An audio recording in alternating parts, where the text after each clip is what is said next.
একটি মানুষকে ধ্বংস করার জন্য কোনো শত্রুর প্রয়োজন হয় না, বরং ওই মানুষটার ব্রেনই যথেষ্ট। আর আজকের এই ভিডিওতে আপনারা জানতে পারবেন এমন 5টি ট্র্যাপ সম্পর্কে, যে ট্র্যাপের মধ্যে মানুষ নিজেই ফেঁসে যায় আর এরপরে নিজের জীবনটা ধ্বংস করে ফেলে। যদি আমি আপনাকে বলি কখনো কখনো আমাদের নিজের জেদের কারণেই নিজেকে শেষ করে ফেলি, তাহলে আপনি কি এটা বিশ্বাস করবেন? একবার একটি পাখি লোহার একটি পাইপে বারবার নিজের ঠোঁটে করে আঘাত করছিল। বারবার আঘাত করার কারণে ওই পাখিটার ঠোঁট ভেঙে যায়, রক্ত বার হয়ে যায়, আর ওই রক্ত পাইপের গা বেয়ে মাটিতে চলে আসে। কিন্তু তারপরও ওই পাখিটা দাঁড়িয়ে পড়েনি, বরং ওই পাখিটা তার পায়ে করে পাইপটাকে আরও শক্ত করে ধরে আর পুনরায় আরও জোরে জোরে আঘাত করতে শুরু করে। আর প্রতিটা আঘাতের সঙ্গে সঙ্গে ওই পাখিটার জেদ যেন আরও বেশি বেড়ে যায়। যদিও অবাক করার বিষয় হলো, ওই পাখিটার পিছনের দিকে কিছুটা দূরেই সম্পূর্ণ জঙ্গল ছিল, যেখানে গাছের ভিতরে অনেক রকমের পোকামাকড় ছিল। কিন্তু ওই পাখিটা একটিবারও পিছন ফিরে দেখেনি। এর কারণ হলো, ওই লোহার পাইপে আঘাত করার কারণে একটি হালকা আওয়াজ আসছিল, আর ওই পাখিটার খিদে পাখিটাকে বিশ্বাস করিয়েছে যে এই পাইপের ভিতরে অনেক বড় একটি শিকার লুকিয়ে আছে, এমন একটি শিকার যা ওই পাখিটার সমস্ত খিদে মিটিয়ে দিতে পারে। আর এই ভ্রমের মধ্যে পড়ে পাখিটা নিজের সম্পূর্ণ শক্তি, নিজের সম্পূর্ণ জীবন ওই পাইপটাকে ছিদ্র করার জন্য লাগিয়ে দেয়। আর বারবার ওই পাখিটা পাইপে আঘাত করতে থাকে, যতক্ষণ না ওই পাখিটা ঠোঁট ভেঙে নিচে গিয়ে পড়ে না যায়। আর সবশেষে ওই পাখিটা ওখানেই মারা যায়, না কোনো শিকারীর কারণে আর না কোনো শত্রুর কারণে, বরং নিজের লোভের কারণে এবং নিজের ভ্রমের কারণে ওই পাখিটা মারা গেছে। আর এই সেম জিনিসটা আমাদের সঙ্গেও হয়। যখন চিন্তা আমাদের গলা শক্ত করে ধরে নেয়, তখন আমরাও ওই পাখির মতোই হয়ে যাই। আমরা জানি যে যদি একটা পদক্ষেপ আমরা পিছিয়ে আসি, তাহলে সব কিছু ঠিক হয়ে যেতে পারে, কিন্তু তারপরেও আমরা ওই চিন্তাটাকে ছাড়ি না। আমরা ওই জিনিসটাকে শক্ত করে ধরে থাকি, যেটা ধীরে ধীরে আমাদেরকে শেষ করে দিচ্ছে। আর আমরা আমাদের সম্পূর্ণ জীবন, আমাদের টাকা, আমাদের সময়, আমাদের সম্মান সব কিছু লাগিয়ে দিই এমন একটি জিনিসকে বাঁচাতে গিয়ে, যেটা অনেক আগেই শেষ হয়ে গেছে। আমরা প্রতিদিন আমাদের ব্রেনে হাজারোবার এই কথাটা চিন্তা করি যে হয়তো এইবার সব কিছু ঠিক হয়ে যাবে, কিন্তু কোনো কিছুই পরিবর্তন হয় না। ওই খুঁটিটা এক জায়গাতেই দাঁড়িয়ে থাকে, আর আমরা ধীরে ধীরে শেষ হয়ে যাই। আর এই কারণেই আজ থেকে আপনি ছেড়ে দেওয়া শিখুন। আপনি নিজেকে বোঝান যে ওই খুঁটির মধ্যে কোনো কিছুই নেই। আর এটা হেরে যাওয়া নয়, বরং এটা হলো বুদ্ধিমানের সঙ্গে সিদ্ধান্ত নেওয়া।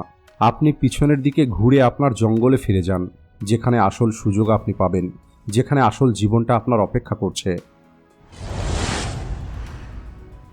একটি মাংস খাওয়া কাক নিজেকে না খেতে দিয়ে মেরে ফেলে। ওই কাকের পেটে খাবারের একটি দানাও ছিল না, কেবল ওই কাকের ব্রেনে একটি স্মৃতি পড়েছিল। কয়েক মাস আগে ওই কৃষক গাছের উপরে বসে থাকা ওই কাকটির দিকে একটি পাথর ছোড়ে। পাথরটা তো কাকের গায়ে লাগেনি, কিন্তু ওই কাকটি ওই কৃষকের চেহারাটা মনে রাখে। আর ওই দিনের পর থেকে কাকটি খাবার খাওয়া ছেড়ে দেয়। সকাল থেকে সন্ধ্যা পর্যন্ত ওই কাকটি কৃষকের বাড়ির উপরে উঠত, আর যখনই ওই কৃষক বাড়ি থেকে বাইরে বার হতো, তখন ওই কাকটি নিচে এসে কৃষকের মাথাতে আঘাত করত। আর যখন ওই কৃষক ভয় পেয়ে পুনরায় বাড়ির ভিতরে ঢুকে পড়ত, তখন ওই কাকটি তার ঠোঁট দিয়ে বাড়ির কাঁচ ভেঙে ফেলার চেষ্টা করত। এরপরে ধীরে ধীরে ঠান্ডার সময় চলে আসে। বাইরের আবহাওয়া -20 ডিগ্রি পর্যন্ত চলে যায়। বাকি সমস্ত পাখিরা নিজের জন্য খাবার জোগাড় করে রেখেছিল, কিন্তু এই কাকটি এখনও ওই কৃষকের বাড়ির সামনেই বসেছিল, আর নিজের ভিতরে প্রতিশোধের আগুন জ্বলছিল। আর সবশেষে ওই কাকের পা পাঁচিলের উপরে বরফ পড়ে জমে যায়। আর মারা যাওয়ার আগের মুহূর্তেও কাকের চোখ এখনও ওই কৃষকের বাড়ির বন্ধ দরজার দিকে ছিল। ওই কাকটিকে না ওই পাথরটা মেরে ফেলেছিল, আর না ওই ঠান্ডা মেরে ফেলেছে, বরং ওই কাকটিকে মেরে ফেলেছে ওই কাকের ভিতরে থাকা প্রয়োজনের অতিরিক্ত ঘৃণা। যখন একটি মানুষ অতীতের কোনো কষ্টকে বারবার মনে করে আর ধীরে ধীরে নিজেকে শেষ করে দেয়। আজকের সময়েও অনেক মানুষ ওই না লাগা পাথরটাকে ধরে বসে আছে। কেউ তার এক্সের দেওয়া ধোকার কারণে নিজের সময়গুলোকে নষ্ট করে দিচ্ছে, তার সোশ্যাল মিডিয়াতে গিয়ে নিজের ক্ষতগুলোকে তাজা করছে। কেউ কারোর চালাকির শিকার হয়ে নিজের চাকরি ছেড়ে দেয়, আর রাতের পর রাত ওই ঝগড়ার কথাটা সে চিন্তা করতে থাকে। কিন্তু সত্যিটা হলো, আপনি ওই মানুষটাকে শাস্তি দিচ্ছেন না, বরং ধীরে ধীরে আপনি নিজেকে শেষ করে ফেলছেন। যদি অন্যের ভুলের সম্পর্কে চিন্তা করে আপনি বেঁচে আছেন, তাহলে আপনি তাকে কোনো শাস্তি দিচ্ছেন না, বরং আপনি নিজেকে শাস্তি দিচ্ছেন। তাই মনে রাখবেন, সব থেকে ভয়ানক বিষ হলো সেটাই যেটা আমরা নিজের ভিতরে তৈরি করি। আপনি কি কখনো আপনার কোনো আপনজনের সঙ্গে জেতার জন্য ঝগড়া করেছেন, আর পরবর্তীতে আপনি এটা অনুভব করেছেন আপনি এই তর্ক তো জিতে গেছেন, কিন্তু সম্পর্কটা হারিয়ে ফেলেছেন? একবার একটা রিসার্চ করার জন্য বিজ্ঞানীরা দুটো বানরকে একটি দড়ির সাহায্যে বেঁধে দেয়, আর বাঁ দিকে ফল রাখা হয় আর ডান দিকে জল রাখা হয়। আর ওই দড়িটা এতটাই ছোট ছিল যে তারা একসঙ্গেই যে কোনো দিকে যেতে পারবে। না কোনো মারামারি, না কোনো শাস্তি।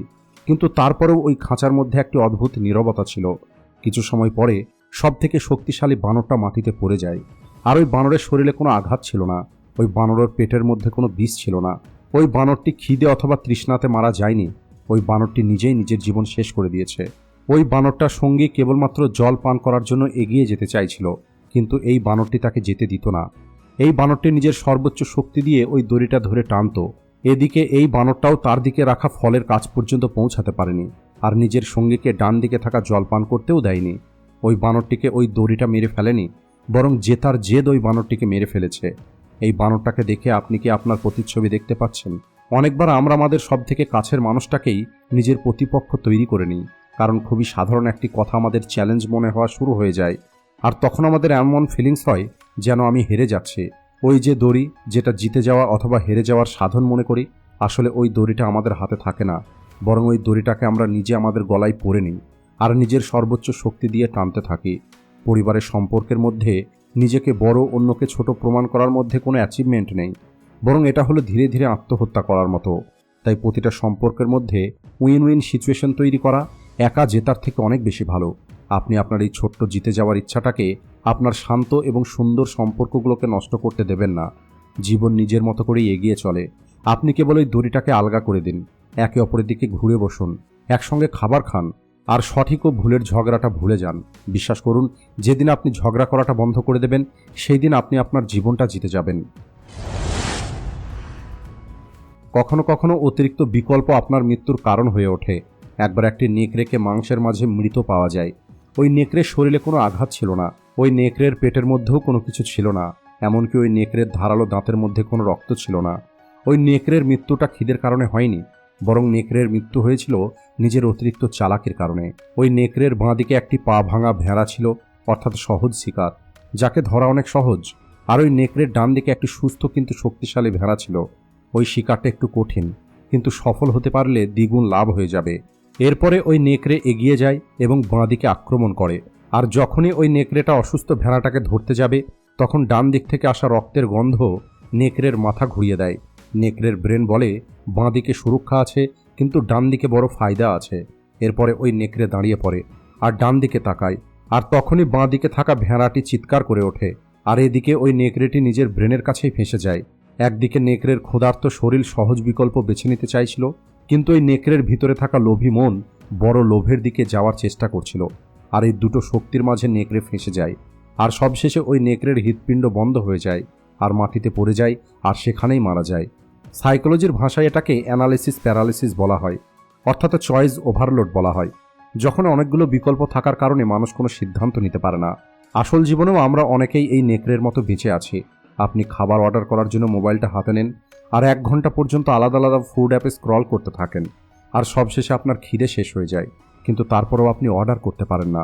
অফিস থেকে ফেরার পরে পড়াশোনা করার জন্য আপনি ল্যাপটপ ওপেন করেন, কিন্তু কি পড়ব এটা চিন্তা করতে গিয়েই কয়েক ঘন্টা পার হয়ে যায়, আর সবশেষে আপনি কিছুই শিখতে পারেন না। ছুটিতে আপনি ঘুরতে যাওয়ার প্ল্যান তৈরি করেন, কিন্তু কোথায় ঘুরতে যাবেন সেটা ঠিক করতে গিয়ে সময় পার হয়ে যায়।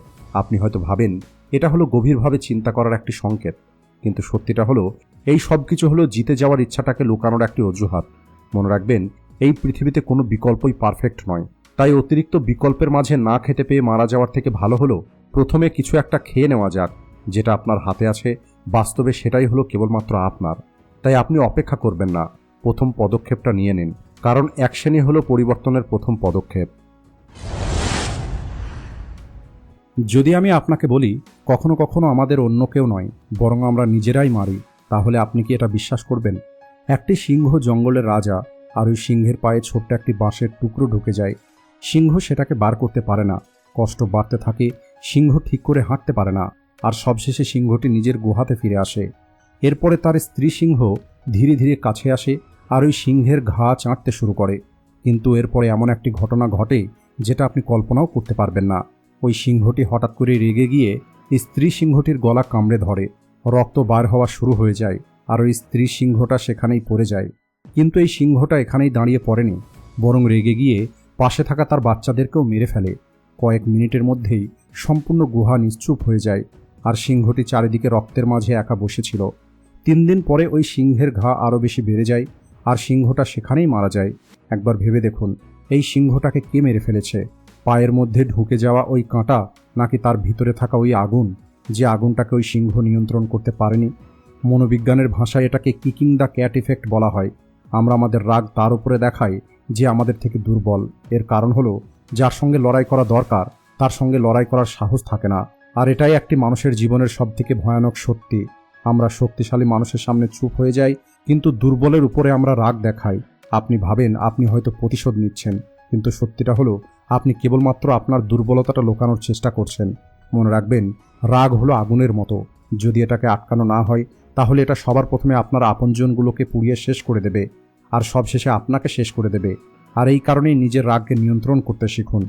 কারণ যদি এই রাগ একবার নিয়ন্ত্রণের বাইরে চলে যায়, তাহলে এটা আপনার সব কিছু ধ্বংস করে দেবে।